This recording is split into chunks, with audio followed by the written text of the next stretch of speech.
La verdad es que, escuchándote, Paulino, es curioso como toda una vida pues, puede parecer de repente algo como tan lineal cuando no lo es.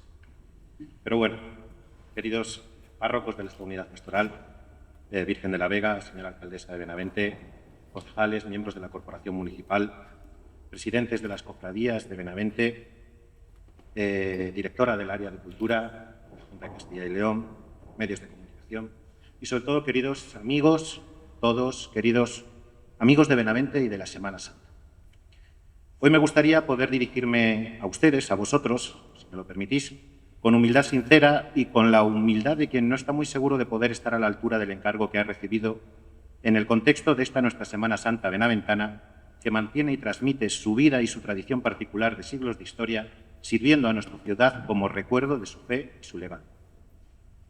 Decir que para mí es un honor estar aquí sería quedarme corto, y por ello mis primeras palabras son de agradecimiento a la Junta por Semana Santa por proponerme para esta función de pregonar los actos de pasión de este año 2025, y también a la vez son de felicitación a la misma y a nuestra ciudad, porque ha visto reconocida su Semana Santa como fiesta de interés turístico regional, contribuyendo así a afirmar su valor y generando también un motivo añadido para que más gente pueda sentirse atraída por acercarse a Benavente y así descubrir una ciudad que lucha por no ahogarse en medio de una tierra abrumada por su desolación demográfica. El reconocimiento al valor de la Semana Santa de Benavente lo es más si cabe teniendo en cuenta que en nuestra tierra de Castilla y León muchas son las semanas de pasión que se verían como gigantes al lado de la nuestra. Por lo que esta nueva categoría que estrenamos nos puede hacer sentirnos orgullosos de ella por la confluencia en estos días de lo religioso, lo social, lo cultural y lo estético en nuestra ciudad y a nuestro modo. Felicito a todos aquellos que han trabajado con ahínco por conseguir este reconocimiento, en particular a la Junta y su directiva, así como a todas las cofradías y cofrades de la ciudad, cuyos actos conforman las diferentes y necesarias piezas de este puzzle, y a todos los que, en fin, a lo largo del tiempo han contribuido y contribuyen a conservarla y enriquecerla. No quiero defraudarles con mis palabras y les anticipo lo que no voy a ser. No van a ser estas palabras, porque yo no lo soy, las palabras de un erudito en la historia o en el arte que adorne su discurso con citas y datos técnicos, aunque sean campos que me apasionen. Y no van a ser las palabras de un gran escritor o de un experto en etnología o en teología. Ni siquiera son las palabras, a mi pesar, de un gran conocedor de Benavente o de su Semana Santa, porque tampoco lo soy. Esto solo pueden ser las palabras de un profesor, de un maestro, con minúsculas, que lo lleva siendo los últimos 20 años, 15 de ellos aquí ya en Benavente, pero que desde donde tiene memoria cree que tuvo siempre claro que eso era lo que quería hacer con su vida y con su actividad profesional, ser profesor. Por ello, van a ser las palabras de un apasionado de la educación y la docencia, y por ello necesariamente de un optimista empedernido. Créanme, trabajando con adolescentes, hay días que amanecen soleados y se convierten en grises con un abrir y cerrar de ojos, por lo que la confianza y el optimismo son ingredientes más que necesarios para la educación. Les confieso que en esas ocasiones, cuando los días están grises, muy grises, hay que ser optimista, y me remito a la frase de un gran maestro, Juan Bosco, que les decía a sus chicos que por negras que a veces se vean las nubes, más arriba siempre hay sol. Y como cristiano, y sin destripar el final de esta historia, o como todos decimos ahora, sin hacer spoiler, ya les anticipo que en el mensaje del Evangelio ese es también el final. Después de la pasión, de las nubes grises, el sol siempre brilla con más fuerza. Y ese maestro que soy, ¿dónde entra en contacto con la Semana Santa? Pues parafraseando a Machado, que decía que su infancia eran recuerdos de un patio de Sevilla, les diré que para mí la Semana Santa y mi infancia son recuerdos de un pueblo de León, un pueblo de tamaño considerable entonces y muy pequeño ahora. Un pueblo donde la actividad se paraba el jueves y el viernes santo, por la tarde, como creo que no pasaba en ningún otro día del año con tanta intensidad. ¿Y por qué no trabajaba en el campo nadie esas dos tardes? Una vez oí el motivo. Nadie hay tan ruin, me encanta esta palabra, que no pueda parar de trabajar hoy por la tarde en las tierras. Un pueblo, en fin, donde la iglesia se llenaba quizá más incluso que el día de fiesta mayor.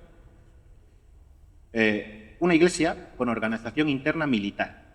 Hombres atrás, mujeres alante, y alante, derecha e izquierda, niños y niñas, cada uno a un lado del pasillo. La verdad es que era una comunidad en toda regla, que formaba un solo cuerpo y cada uno tenía su sitio. Ya en el presente, todos los niños de mi pueblo entrarían en un único banco y sobraría sitio, y en lo que a mí respecta, incluso me sorprendo, pensando hoy en día cuando acudo a la iglesia de mi pueblo, que si me siento en el lugar inadecuado estoy rompiendo una norma y no debería estar haciendo.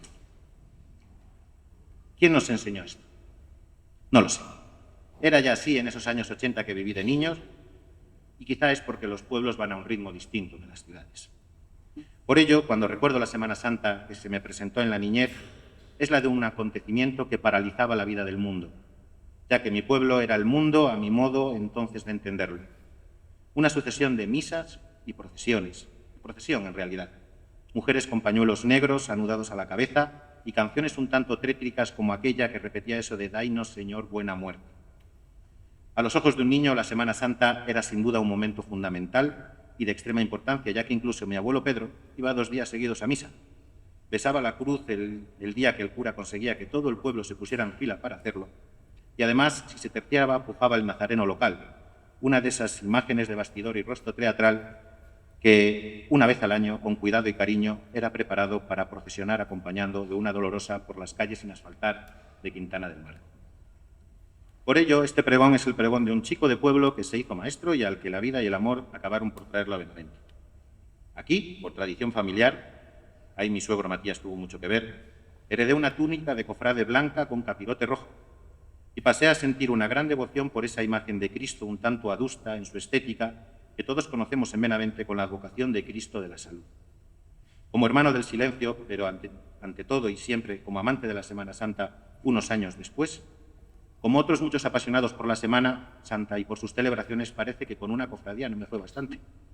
Y por eso, además, pude entrar con mucha alegría en la cofradía de la Vera Cruz, la cofradía de mi parroquia. Es por eso, por todo esto, que ante la posibilidad de ser pregonero de la Semana Santa no quiero callarme ante lo que esta semana significa y agradezco poder compartirlo con todos vosotros. Por lo que la Semana Santa significa para mi historia personal, para la historia de nuestra ciudad, para la historia de nuestra tierra, para la historia de nuestro país que vive estas fechas con una riqueza histórica desbordante y para la historia de nuestra tradición occidental cristiana que ha configurado nuestra manera de entender el mundo. Por el valor sostenido que tiene esta secuencia de acontecimientos de gran dramatismo que revivimos y que hace 2 milenios cambiaron el curso de la humanidad. 2 son así los momentos en el año que marcan el paso del tiempo, recordando de manera cíclica la historia de la salvación. 2 son los tiempos que han marcado el tiempo de la fe. La Navidad y la Pascua, el inicio y el fin. Y perdonad lo que voy a decir, pero creo que el resto es relleno. Como un mensaje de esperanza, de ternura y de felicidad, la Navidad, y como un trago amargo, el segundo, la Pascua. Así nuestra sociedad, a lo largo de los siglos, ha marcado su tiempo en estos 2 momentos que rememoran la vida del Verbo, del Logos, que se hace carne. El mensaje evangélico de la Encarnación nos supera, sin duda. Un Dios que se hace hombre y así comprende y justifica la humanidad redimiéndola. Un Dios que siendo padre se hace hijo, que siendo hijo tiene madre, que siendo humano llora por la muerte de un amigo, que dice «sígueme», que pregunta una vez y otra «¿quién creéis vosotros que soy yo?». Un Dios que es abandonado, que es traicionado y que es maltratado. La pasión nos enseña a los traidores que pueden ser hasta los besos. Nos enseña que de un grupo de amigos, cuando vienen mal dadas, casi todos van a escurrir el bulto y que en el éxito todos se mueven para salir en la foto, pero en el fracaso diremos una y otra vez eso de yo no lo conozco. La pasión es la historia humana concentrada en pequeñas escenas. Por eso, la rememoración de la Semana Santa tiene siempre actualidad y solo tienes que escucharla y mirarla para poderte escuchar y ver a ti mismo como personaje de esta pasión que es la vida. Y no nos olvidemos de lo irónico que puede resultar hoy en día que la Semana Santa y sus procesiones sigan existiendo. ¿Irónico? Pues sí, con el mundo tan bonito que nos está quedando de lo políticamente correcto. De un mundo donde la realidad social aparta lo religioso del espacio público y sin duda lo seguirá apartando en la medida en que sociológicamente vaya siendo cada vez más irrelevante. E irónico por lo que significa, porque la Semana Santa que sale a la calle y que procesiona es ante todo, y como eso nació, una exaltación pública de la fe, porque eso es lo que hace principalmente un cofrade o un penitente. que procesiona, manifestar públicamente su fe en un momento en el que la manifestación pública de los sentimientos religiosos parece en ocasiones ser motivo de hilaridad o de molestia, ya que se exige que el espacio público, como decía, sea aséptico. No soy de los que piensan que cualquier tiempo pasado fue mejor. Creo sinceramente que cualquier tiempo pasado fue anterior. Pero sí que creo que nuestra sociedad liberal ha ido rompiendo muchos de los lazos que crean la comunidad, buscando la exaltación de la individualidad y la diferencia. Y si bien es cierto que ante una sociedad religiosamente diversa no cabe más que el respeto, es también importante no perder aquellas señas de identidad que nos identifican, donde están nuestras raíces, ya es que solo conociendo estas raíces podemos construir un futuro nuevo. Pero afianzado ante las inclemencias que tengamos que afrontar, ¿cuál es nuestro camino? Si no, un día nos encontraremos con la necesidad de salir a aplaudir a los balcones, sin saber muy bien por qué, ni a qué, ni qué, simplemente por intentar dar sentido a lo que estamos haciendo o nos está pasando. Y necesitaremos ver que los demás también lo hacen, porque si no lo hacen, sentiré que estoy solo en el mundo, que nadie me entiende y que no formo parte de nada. Decía el sociólogo Martin Buber que las sociedades que pierden sus raíces son sociedades frágiles, sociedades que acaban por generar individuos huérfanos de sentido. Y Bradbury, en Fahrenheit 451, o Huxley, en Un mundo feliz, no dejan lugar a duda de que solo controlando la narrativa del pasado, cambiando el significado de las palabras, se puede generar un individuo mucho más frágil y manipulable.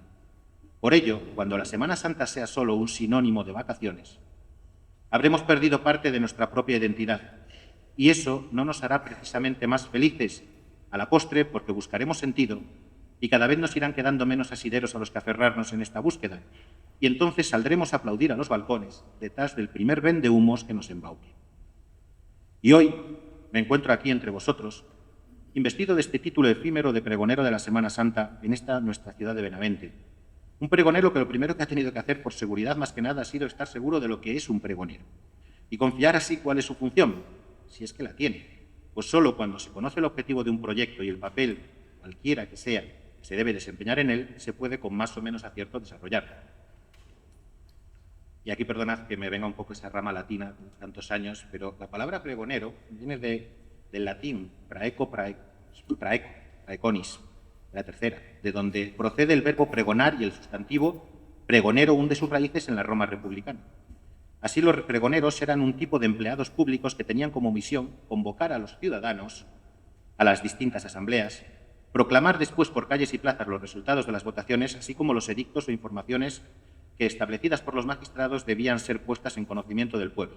Vamos, alzar la voz en medio de las calles o las plazas para hacer saber aquello que debe ser sabido o para recordar aquello que debe ser recordado. Así que el pregonero no inventa nada, sino que simplemente transmite algo que merece la pena y es necesario que todos conozcan o recuerden. El pregón tiene entonces por objeto proclamar, anunciar, publicar o difundir algo. Y ese algo, curiosamente, todos ustedes que están hoy aquí ya lo conocen. Porque sí, ya lo saben, son más que conscientes de ello. Y es que creo que no es necesario anunciar nada más. ¿O sí? Ciudad de Benavente. Como cada año, en torno a la primera luna de la primavera, se va a volver a repetir y revivir esa tradición admirable que conocemos como Semana Santa, y que no es otra cosa que una semana en la que, como espectadores, volveremos a ver a Jesús llegar a Jerusalén para en esa ciudad ser traicionado, abandonado, maltratado y finalmente ajusticiado con el castigo reservado a los criminales más abyectos. Pero recordad que la historia, pese a su dureza, no concluye ahí. El final es esperanzador. Esto sería el pregón. Recordar lo que todos vosotros sabéis. ¿Por qué anunciamos lo que ya sabemos? ¿Qué objetivo tiene recordar aquello que ya sabemos? ¿Qué objetivo tiene anunciar lo que conocemos porque lo repetimos año a año? Si he conseguido explicarme hasta este momento, la respuesta ya la tenéis, pero permitidme que la ilustre con una comparación que me atrevo a traer a colación. En el mundo judío, cada año, se repite una celebración de suma importancia, quizá la fiesta más importante para ellos, la Pascua, Pesaj. Esta fiesta de tradición antiquísima incluye una cena especial en la que la familia se reúne en torno a la mesa del Seder para celebrar y festejar y para recordar aquello que congrega, une y aporta sentido a la familia que está allí. Es una especie de Nochebuena en versión judía. Para un pueblo que ha entendido el vivir como vivir casi siempre en minoría, en el exilio, en Babilonia, en Egipto o donde sea, vivir entre otras culturas sin querer perder la suya y ser minoría, es muy importante, muy, muy importante no olvidar el por qué hacen lo que hacen, por qué se reúnen esa noche. Quizá algún día a nosotros nos ocurra lo mismo y seamos minoría en una sociedad donde ya la mayoría no comparte nuestra religiosidad. Es por ello que al comenzar la cena se le permite a un niño, normalmente, el preguntar. Y la pregunta, de una manera ritual, dice algo así: ¿por qué nos reunimos hoy para esta cena? ¿Por qué comemos hoy este pan sin levadura? ¿Por qué comemos estas hierbas amargas? ¿Por qué compartimos la carne de un cordero? Y un miembro de la familia se encarga de pregonar a todos lo que ya saben. Hoy nos reunimos para esta cena, con este pan sin levadura, con estas hierbas amargas y este cordero, porque somos el pueblo escogido por Dios entre las naciones del mundo, y porque éramos un pueblo esclavo en Egipto, y Yahvé, nuestro Dios, nos liberó, pasando de la esclavitud a la libertad. Y eso es tan importante para nosotros que año tras año lo recordamos y lo celebramos. Y por eso como familia nos reunimos, porque nos identifica, porque nos une y porque nos da raíces y nos da sentido. Esto es lo que ayuda a que la raíz de un pueblo no se pierda. Las tradiciones pueden cambiar, cambiarán, deben cambiar, pero una tradición que cambia es una raíz que sigue creciendo. Una tradición que se olvida y se abandona por desidia o por mala fe es una raíz que se seca. Y llegando así al acontecimiento que nos congrega hoy, vosotros, vecinos de Benavente, amigos, os pregunto, ¿por qué nuestra ciudad de Benavente suena en estos días con una música evocadora distinta a la que pueda oírse en otras semanas? ¿Por qué huele a incienso y a velas? ¿Por qué las puertas de las iglesias se abren de par en par? ¿Por qué hombres y mujeres se visten con túnicas, cargan sobre sus hombros, cubren sus rostros y caminan descalzos? ¿Por qué se hace el silencio o se rompe este con el rasgueo de una carraca? ¿Qué vamos a celebrar en nuestra ciudad esta semana? Pues escucha, Benavente. Revivimos y recordamos un año más lo que a nuestros padres nos han transmitido. Una historia, una tradición y una fe que de padres a hijos se remonta 2 milenios y que nosotros tenemos la obligación de conservar, actualizar y finalmente transmitir para que podamos cuidar las raíces de la próxima generación. Pero además de ello, además de recordar el por qué hacemos lo que hacemos, ¿qué más nos puede hoy en día descubrir la pasión de Cristo descrita en los pasos que se elevan como fotogramas de una historia sobre los hombros de los cofrades? Aquí mi respuesta es que, sin duda, nos puede enseñar mucho, porque la historia de la pasión, como ya he dicho antes, muerte y resurrección de Cristo, no es solo una historia de fe y de salvación, es también una historia de la humanidad misma, que nos confronta con nuestras propias inconsistencias y con nuestras propias contradicciones, pero que nos redime de ellas. Por ello, para terminar, hablaré de 3 escenas que me parece mágico recordar. La primera escena es la liberación de Barrabás. Y con ello, la transmutación de lo bueno en malo, y de lo malo en bueno, de lo justo en injusto, y de lo injusto en justo. Es la escena en la que se ve que no importa la verdad, importa lo que es más útil para encajar, lo que dice la mayoría. Indulto al culpable y condeno al inocente, pero no por ignorancia, o quizás sí. Me sumo a la moda, al trending topic, si todos dicen a Barrabás, a Barrabás. ¿Yo qué voy a decir? ¿Voy a decir algo diferente? El Evangelio nos cuenta cómo algunos de entre el pueblo los soliviantaban y pedían que se liberase a Barrabás y condenase a Jesús. ¿Todos sabían lo que estaban diciendo? ¿O podríamos decir que el pueblo judío concentrado ante las escaleras del pretorio fue víctima de la desinformación, de las fake news? ¿Qué pasa, que sus redes sociales ponían que Barrabás era el malo? ¿Quién se iba a atrever a decir entonces que Jesús debía ser liberado? Esa no era la corriente de opinión. Pero cuidado, que el propio Pilatos no lo veía tan claro. Y hablando con Jesús, los evangelios recogen una de las conversaciones más interesantes de la historia en este sentido. Pilato le dijo: «¿Así que tú eres rey?» Jesús respondió: «Tú dices que soy rey. Para esto yo he nacido y para esto he venido al mundo, para dar testimonio de la verdad. Todo el que es de la verdad escucha mi voz». Pilato le preguntó: «¿Qué es la verdad?». Y hoy en día, ¿hay alguna pregunta más actual que esta? Y habiendo dicho esto, Pilato salió otra vez donde estaban los judíos y les dijo: «Yo no encuentro ningún delito en él». Quizás seguían mascullando por dentro: ¿qué es eso de la verdad? ¿Nunca habíamos pensado que Pilatos pudiera ser el bueno en esta historia? O al menos no tan abyecto como nos lo han hecho imaginar. Me lo imagino diciendo a sus soldados: a ver, venga, darle una buena, que así igual lo libramos de este linchamiento. Y es que yo no lo veo culpable. Y así la verdad expone públicamente: Ecce homo, aquí tenéis al hombre, aquí lo tenéis, le ha dicho que es la verdad. Pero ya era demasiado tarde, porque ya solo gritaban con más fuerza: crucifícalo. Y como ocurre hoy en día, ya todos tenían sus posiciones cogidas, estaban arriba, abajo, a la derecha, a la izquierda, y de ahí no los hacía salir nadie. Y por mucho que Pilatos les confrontó en las redes sociales con ecce homo, mirad al hombre, no es culpable. Todo el mundo tenía ya decidido lo que tenía que decir. Esta escena nos pone en la tesitura de elegir, de decidir si grito suelta a Barrabás y crucifica a este, y hay que tener cuidado, ¿verdad? Como este mundo de medias verdades, de mentiras y de manipulaciones, como se te ocurra abrir la boca en la dirección equivocada, en el momento equivocado, al que te crucifican es a ti. Ten cuidado. Quitan a Jesús y te ponen a ti. Todos tenemos miedo por eso. Segunda escena de esta pasión, que a mi modo de ver es tremendamente actual. Es una escena doble, con dos protagonistas: Pedro y Judas. Abandono y traición. Pedro, la piedra, la roca, el que saltó de la barca y caminó sobre las aguas, al menos un poco.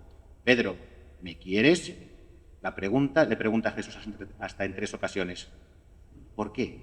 ¿Por qué es difícil mantenerte fiel a tus principios? Pedro, porque tú eras la roca, porque tú, siendo la roca, no estabas al pie de la cruz. Pedro, que por miedo te escondes, casi como diciendo: esto no tiene nada que ver conmigo. Pedro, que pensabas que todos los días serían Domingo de Ramos. Pedro, que también hay Viernes Santos. Y es ahí donde tu fortaleza va a ser puesta a prueba. Yo no lo conozco. Por no dar la cara y asumir lo que te corresponde. ¿Cuántas veces vemos esto en los medios de comunicación, en la política? Cuando alguien cae en desgracia por más o menos motivos, inmediatamente nadie lo conoce, ni quien se sentaba a su lado, ni quien compartía con él la comida. ¿Por qué? ¿Cuánto vale renunciar a tus principios? Y ahí aparece Judas. 30 monedas de plata, te lo digo con exactitud. Nuestra política, nuestra sociedad, nosotros mismos, estamos llenos de Pedros y de Judas. Pero una persona optimista, como ya os dije antes que era, es capaz de ver también que en esta pasión, además de Pedros, además de Judas, hay Juanes y Marías y Verónicas y Ireneos. Por lo que llego a la tercera y última de las escenas que quiero recalcar. Y la tercera y última escena es la esperanza. Tras el dolor y la agonía que podremos ver en los rostros de las imágenes que procesionarán por nuestras calles, los rostros del flagelado, del nazareno, de la desnudez de la madre en soledad y de la madre abrumada por el dolor, de la piedad o de la serenidad de la muerte del yacente, debemos recordar que la historia de la pasión, la historia misma es la historia misma del propio hombre, y está más allá de este vía crucis, y solo lo supera el ser humano con su capacidad de trascendencia. Junto a la cruz de Jesús encontramos los rescoldos de la lealtad en Juan, y el amor incondicional en María, la Madre, y la fortaleza de la que fue perdonada en María Magdalena, incluso la generosidad de José de Arimatea. Y después de todo, de la traición, la crueldad, la debilidad y la muerte, viene la esperanza, viene la resurrección. Este año 2025 es el año jubilar de la esperanza, con un lema que sintetiza y resume la vida como una peregrinación con esperanza. No por un valle de lágrimas, pero sí con un valle donde necesariamente va a haber lágrimas. Como cualquiera que peregrine solo o en grupo a Santiago, a Calatrava o a Roma, este camino es una metáfora de la propia vida que exige recorrer los tramos de calor y de sed y encontrar el agua donde sea. Y hacerlo con esperanza, no por alcanzar la meta, sino con la esperanza de que la propia peregrinación, el propio camino, merece la pena. La esperanza que nos transmite la Semana Santa es la esperanza en vosotros mismos, en nosotros mismos, porque los discípulos volverán. Pedro volverá. Solo uno no volverá, Judas. Pero precisamente porque su pecado no fue vender a Jesús. Su pecado no fue, en realidad, no creer que Jesús le podría perdonar. No permitió a Jesús perdonar. Y no pudo creer en la posibilidad del perdón, en la esperanza y en la redención. Por ello, su desesperación le llevó a no aceptar el perdón e ir por otro camino. Así, La Semana Santa es acción salvadora de Dios y enseñanza sobre nuestra propia naturaleza humana. Es confianza en la posibilidad del perdón, del arrepentimiento, del cambio de dirección, confianza en la humanidad que ahora redimida con el sacrificio último puede encontrar un horizonte que dé sentido a todo. Por ello, por todo lo que esta semana supone, es importante no limitarla y reducirla solo a folclore y espectáculo, que lo es. Es importante no limitarla solo a turismo y a arte, que lo es. No limitarla solo a tradición y a historia, que lo es.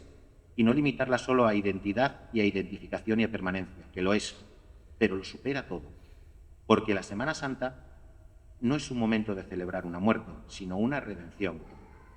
Recordaremos el dolor, pero celebraremos la salvación. Y cada año, todos, desde los más veteranos a los más jóvenes, desde los más sabios a los más legos, cada año, antes de comenzar la cena, antes de comenzar la Semana Santa, deberíamos hacer silencio y suscitar esa pregunta como la del niño en la cena de Pascua. ¿Por qué nos reunimos hoy para esta cena? ¿Por qué comemos hoy este pan sin levadura? ¿Por qué estas hierbas amargas? ¿Por qué compartimos la carne de un cordero? ¿Por qué preparamos esta semana? ¿Por qué sacamos estas imágenes a la calle? ¿Por qué las llevamos sobre los hombros? ¿Por qué se encoge el corazón y se tapan los rostros? ¿Por qué buscamos el camino a la luz de las velas? Qué importante será para nosotros y para nuestras raíces que cada año sepamos responder a estas preguntas y se las sepamos transmitir a los que dentro de muchos años, a su vez, serán los encargados de transmitirlas a quienes vengan detrás. Porque esta semana de pasión no está inamovible ni se librará de los cambios, pero deberá mantenerse unida a su esencia para seguir reviviendo año tras año el núcleo de nuestra fe, que en parte es también el núcleo de nosotros mismos. Benavente, vive esta Semana Santa con identidad y pasión, con intensidad. Recuerda lo que celebras, consérvalo y sigue transmitiéndolo a las generaciones futuras para que cuando dentro de muchos años ninguno de los que estamos aquí hoy sea más que un recuerdo, sean otros los que encuentren en esta fiesta identidad, tradición, raíces y fe, como las encontramos nosotros antes. Y para no perderte nada, sumérgete, observa, escucha, ahora que puedes. Siente que cada paso que veas te está invitando a que formes parte de esa historia, que es una historia de humanidad, que es una historia de fe, que es tu propia historia. Muchas gracias.